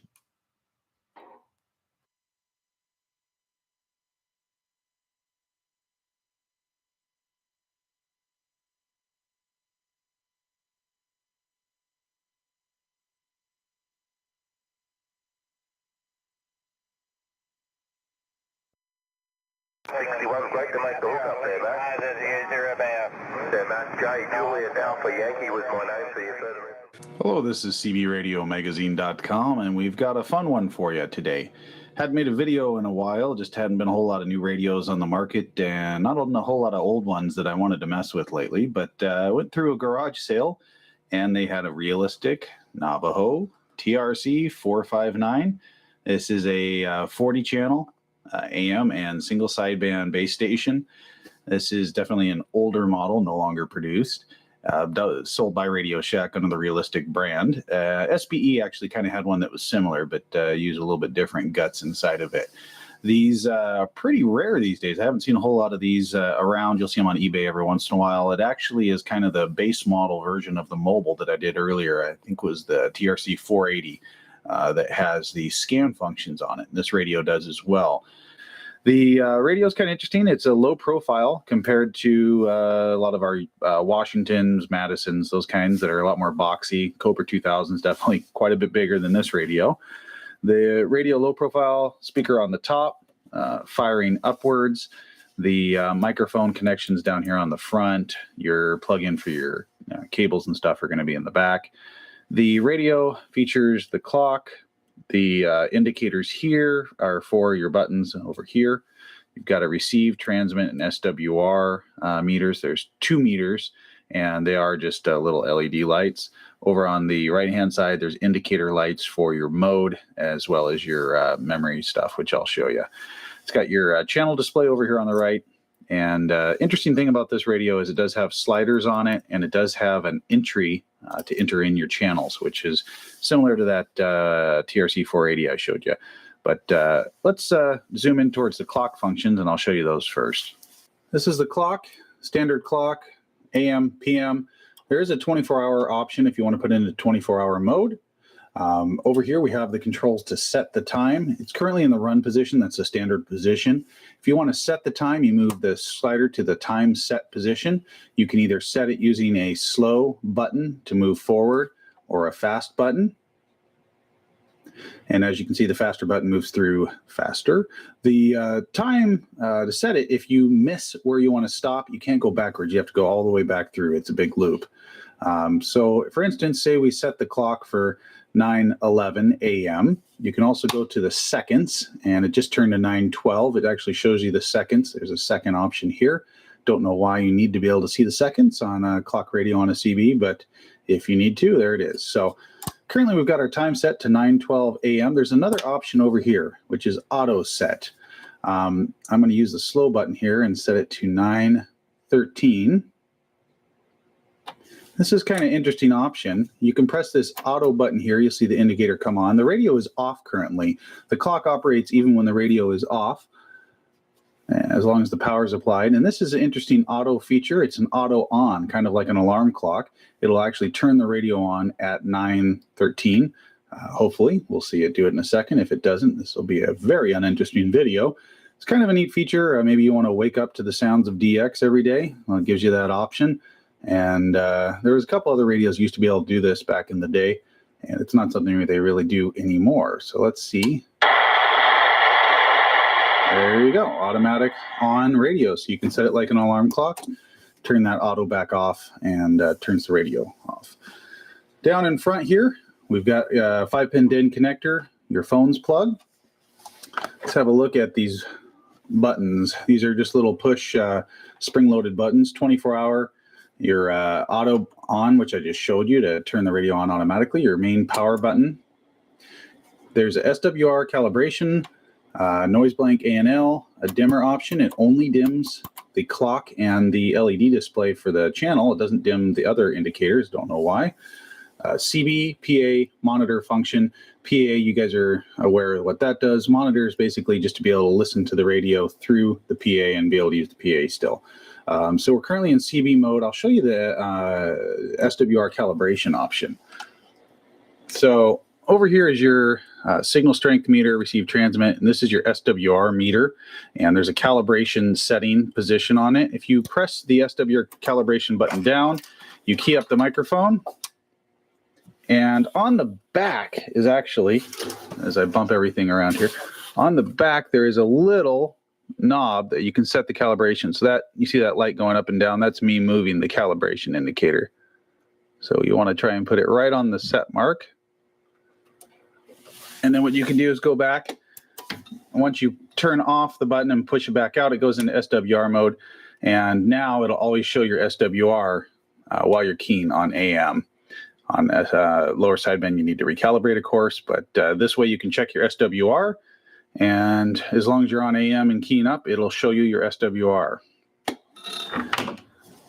Sliders, you guys haven't seen these on too many radios. They kind of suck. They get a lot of dust and dirt in them. They get scratchy real quick. You got to take good care of them, keep them clean. I don't really like them compared to knobs. I prefer knobs just because these tend to get a little scratchy more quickly. A lot of these radios that are older, these have got some moisture and stuff in there, and they don't act as well as they should. The indicators over here, you have your CB indicator, PA, monitor, noise blank ANL, the auto, which I showed you already, receive, transmit. You guys saw those turn on and off. And SWR down here. AM, lower sideband, upper sideband, memory, busy channel and clear channel options over here, and those go along with the keypad. Channel indicator, of course, and if you want to go up or down channels, you can use the up or down channel control. You can hold it down and it goes a little bit faster. You can also type in the channel. I'm going to go 31. We type in 31, takes us to channel 31. You can type in channel 38, takes you to channel 38. There is a way to write memory frequencies. There's 5 different memory functions here. So you can do this memory out M1. It takes us to channel 1. Memory out M2. Actually, I didn't set any frequencies yet. Let me do that real quick. I'll show you that first.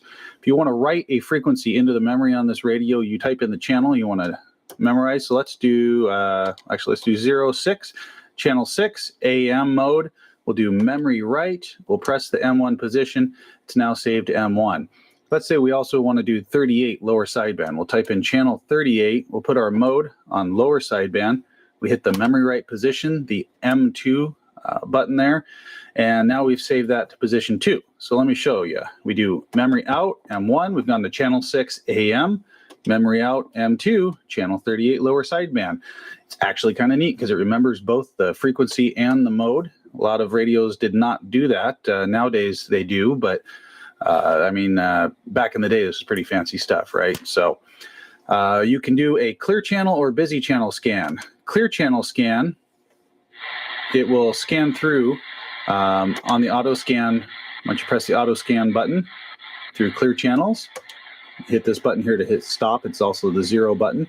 If you put it on busy channel, you turn up the squelch, hit the auto scan button. It'll scan through looking for channels that break the squelch, stations that are loud enough, strong enough signal to break the squelch on the radio.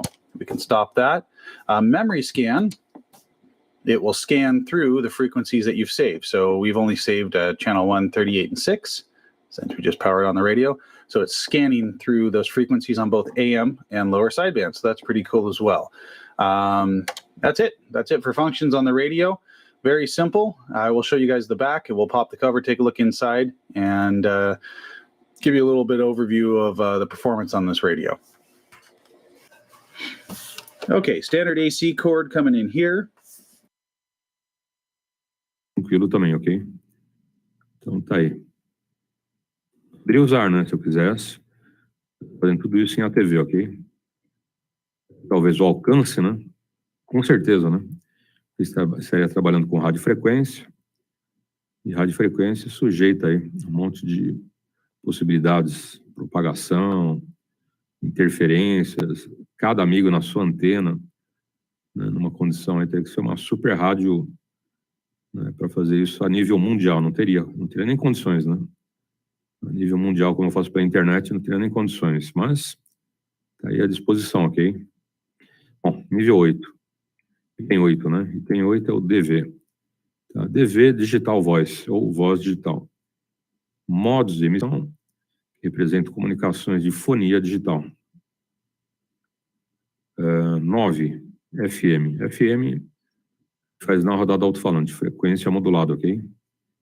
Modo de emissão que representa a comunicação em fonia FM analógica. Suas características estão elencadas no item A7 do anexo A, o modo FM. Você tem no plano, né, de faixa lá os modos analógicos, os modos digitais, e o modo FM se enquadra dentre aqueles analógicos, tá bom? Então tá aí. É que eu colocar no final uma redundância, mas tudo bem, com certeza, né, não é válido para modos digitais ou voz digital, né? Tem coisas que são óbvias, mas só na legislação aqui carregou, né? Fez chover no molhado, mas tudo bem. Bom, vamos lá. IBP. IBP é International Beacon Project, ok? É um projeto de emissão piloto, tá bom? Isso é previsto a nível internacional para os radioamadores de todo o planeta e no Brasil não foi diferente. Você pode requerer perante a Anatel, né, a concessão do uso, né, de uma determinada frequência para emissões piloto. Tá? Para que serve emissões piloto?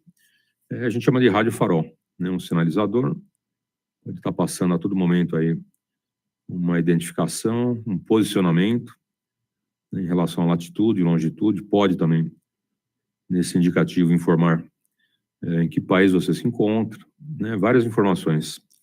Qual é a finalidade? Por exemplo, em HF, né, você vai ter uma determinada banda, né, num determinado país, digamos Japão, né, que aquele radioamador tem, né, a concessão de uma emissão piloto, né, como nós no Brasil podemos ter também. Tá, a gente fazendo aqui no Brasil, né, qualquer radioamador no planeta, ouvindo essa frequência, né, identificando essa identificação da rádio, né, como meio indicativo, por exemplo, ele sabe, ele olha numa tabela, ele sabe pela identificação que eu estou no Brasil, que eu estou em São Paulo, ok? E daí? E daí que ele sabe, né, que naquele momento a propagação está aberta para o Brasil, ok? Então, e se for no Japão? Mesma coisa, né? Eu estou com o meu rádio lá em 20 metros, né, correndo a faixa, e ouço, né, um sinal ali, que é uma emissão piloto. Né? Eu anoto ali o indicativo, verifico, né, vejo que é uma estação lá de Tóquio, no Japão, e já mando bala, né? Já vou fazer contato com o Japão. Por quê? Né, porque eu estou percebendo que a propagação está aberta. Por quê? Porque eu vi essa emissão piloto do Japão, ok? Então, as emissões pilotos conferem a cada radioamador a possibilidade de ter essa autorização de montar um transmissor para emissões piloto, ok? Ele vai de tempos em tempos mandando a identificação, como um repetidor, né? De tempos em tempos passa uma identificação, por emissões piloto pode ser em HF, pode ser em VHF, em UHF, ok? Pode ter emissões pilotos em várias bandas e frequências, tá bom? É o IBP, né? Também conhecido na nossa legislação como emissões piloto, ok? Bom, o item 11 fala do IVG. O que é o IVG? Internet Voice Gateway, tá? Ou seja, né, voz por meio VoIP, tá bom? Esse modo é o conhecido como IVG, estação que viabiliza a transmissão de voz pela internet, tá bom? O VoIP, conhecido como Internet Voice Gateway, tranquilo? Quem tiver interesse pode fazer, tá aqui, ó, formato IVG, ok? Temos os modos digitais também. Modos digitais, modos de emissão que representam comunicações de dados e teletipos digitais. Então, tem aqui RTTY, PSK, EFSK, ok? Tem vários modos aí que você pode utilizar e estão à disposição nos anexos aqui, ó, A3, A4, A5, A12, A13, 14, tá bom? Tudo isso. Bom, a gente vai dar intervalo e já retorna em legislação. Quem quiser dar uma olhada aí nas tabelas, Anota aí. Tudo isso no ato 9106/2018. Tá? Estamos vendo definições, tranquilo? Oportunidade com boa noite. First of all, over on the left-hand side here, we've got the volume. This is it's kind of not an inner and outer knobs. There's one that's further away and one that's closer to the radio. So further away here is your on-off and volume. Inside here is your squelch, so a little closer to the radio.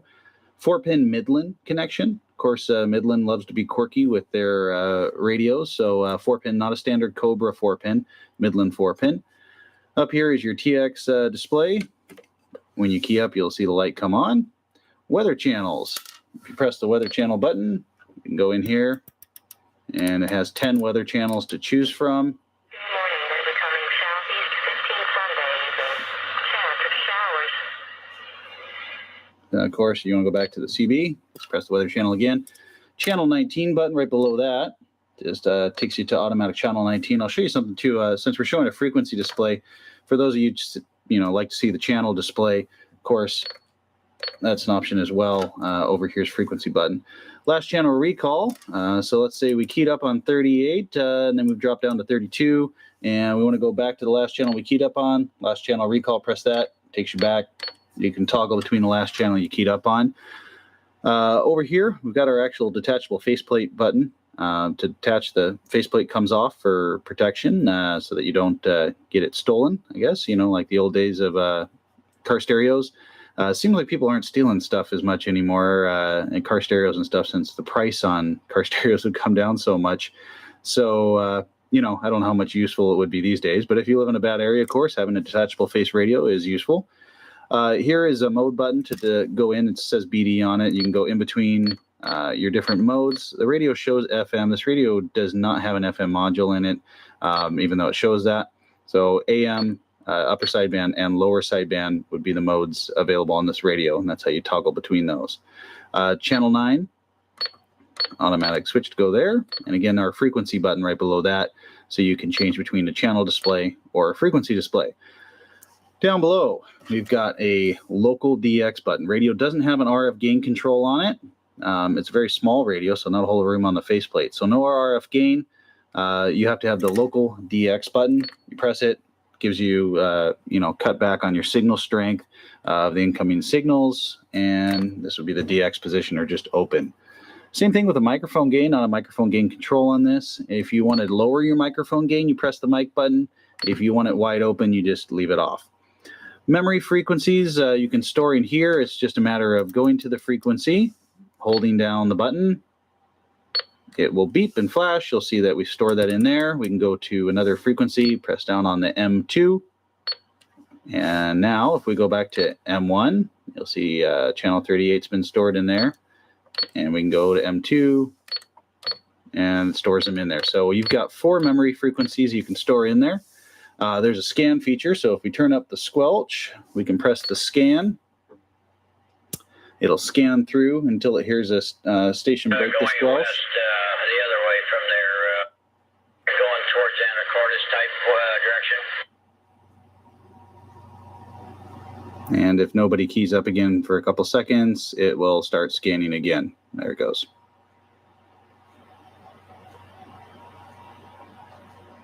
And of course, it just scans through until it hits frequency where someone's talking. Invited Angel over for dinner tonight. There you go. So next option, we turn that one off. We can go to dual watch. So dual watch, you can go to one frequency, press the dual watch button, go to another frequency, press the dual watch button. It will switch back and forth in between frequencies. Yeah, I'm sure a lot of people would do. I watched the When frequency breaks the squelch, it'll stay there. And when it goes back down, it'll start the dual watch function again. So very cool. This also works in the expanded mode, so that is a neat feature as well. Channel control over on the right side here, and down below we've got your fine clarifier and your coarse clarifier as the closer knob to the radio. So those are the basic features. Not a whole lot on the face. This isn't a menu-driven radio like the newer ones. This is a little old school, kind of before that. They would have been able to, of course, incorporate the microphone gain controls and RF gain stuff into it if they'd had that back at that point. But again, this was designed back in the mid-90s, so before we have the menu-driven stuff we do today. The radio can be expanded. So right now we're in a standard mode. We'll turn it off. Once you've performed the modification to the radio to expand it and open it up, you have two options. You can go into a 10-meter ham radio frequency, which will give you between 2800 megahertz and 29.700, or you can go into a standard CB export type scenario, and in there you can go through the bands and up to the free band, but you can't get into the ham band completely from there. So let me show you how you do that.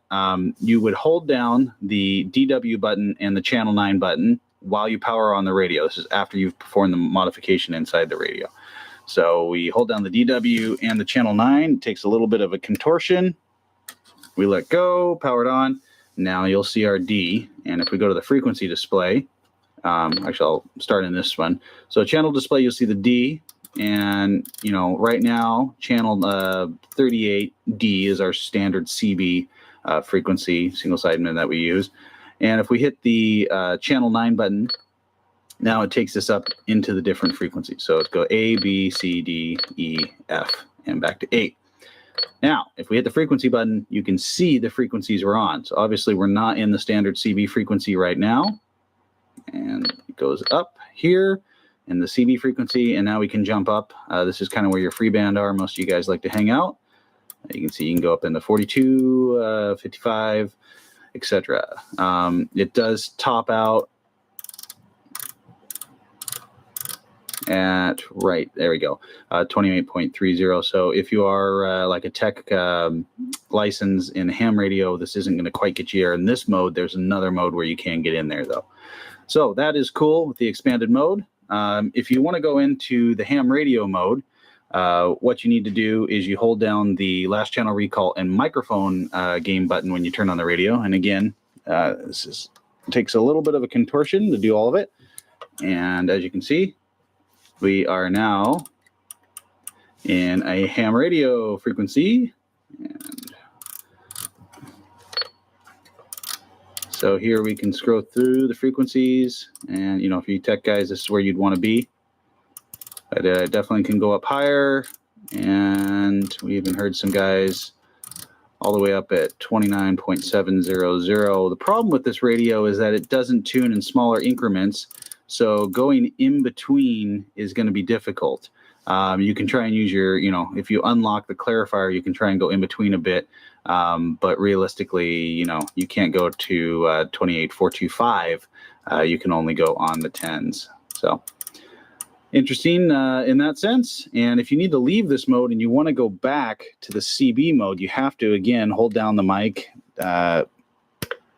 and LCR button. It takes us back into our standard CB mode. So that's the way you have to do that. You can't easily toggle between them. So interesting radio. Discussing a little bit in terms of its performance on AM radio.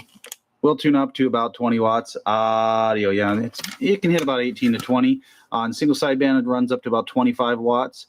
And good, strong signal. The display on this radio does dim quite a bit, and we'll discuss that in a minute. When you're talking, especially on single sideband, you'll see 1, 2, 3, 1, 2, 3, 1, 2, 3. You'll see the display dim quite a bit. Doesn't really affect your signal or anything.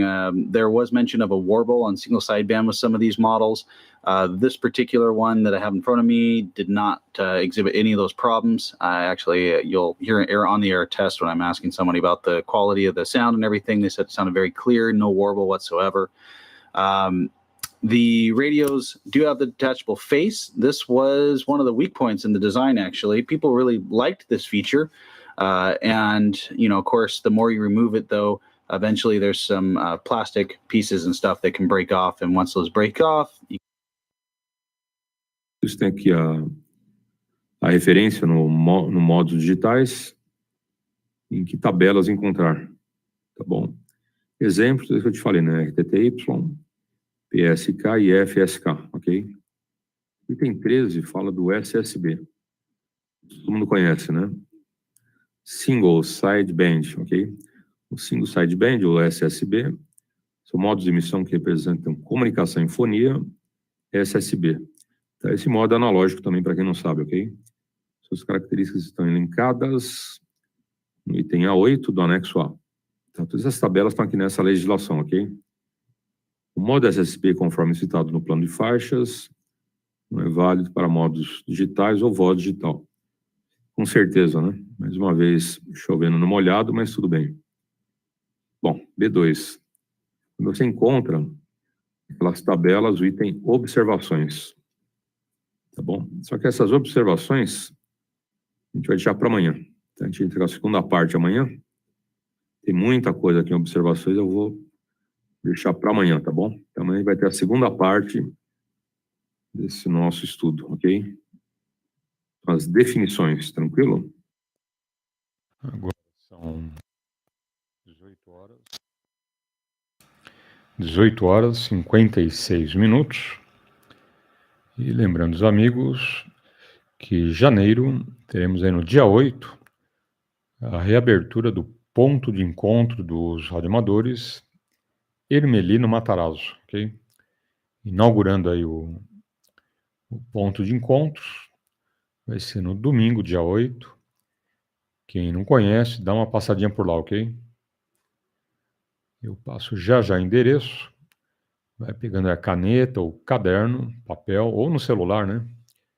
Ou no seu celular você anota, tá bom? Já eu passo o endereço, assim você conhece lá o ponto de encontro dos radioamadores Hermelino Matarazzo. Tem um outro também, que é no Pacaembu. Só que é de segunda-feira, ok? Ponto de encontro dos radioamadores, toda segunda-feira à noite, 19h30 em diante, Pacaembu. É no estacionamento, ok? É um pátio bem grande ali, então você encontra os amigos e todos convidados, PX, corujas, simpatizantes do hobby, futuros radioamadores, enfim. Todo mundo aí pode comparecer, ok? Toda segunda-feira à noite, 19h30 em diante, Pacaembu. Ali bem em frente ao estádio, ok? No estacionamento. Tranquilo? Oportunidade aos amigos com boa noite. It did have labels on them, I believe, on the board.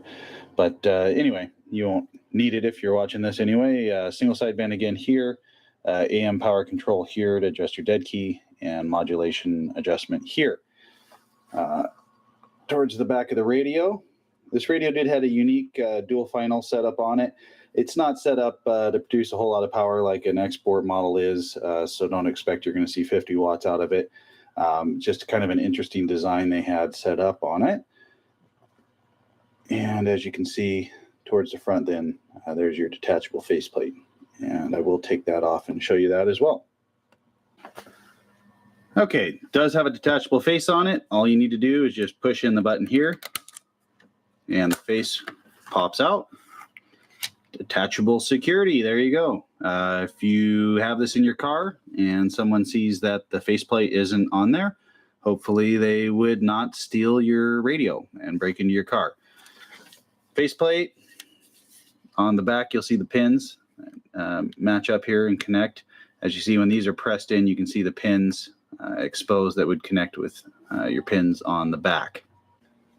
Okay, so I have gone into super zoom mode here on the camera, and hopefully this captures it. It's going to be very, very hard to see, so I apologize, but let me get a finer tip pointer here.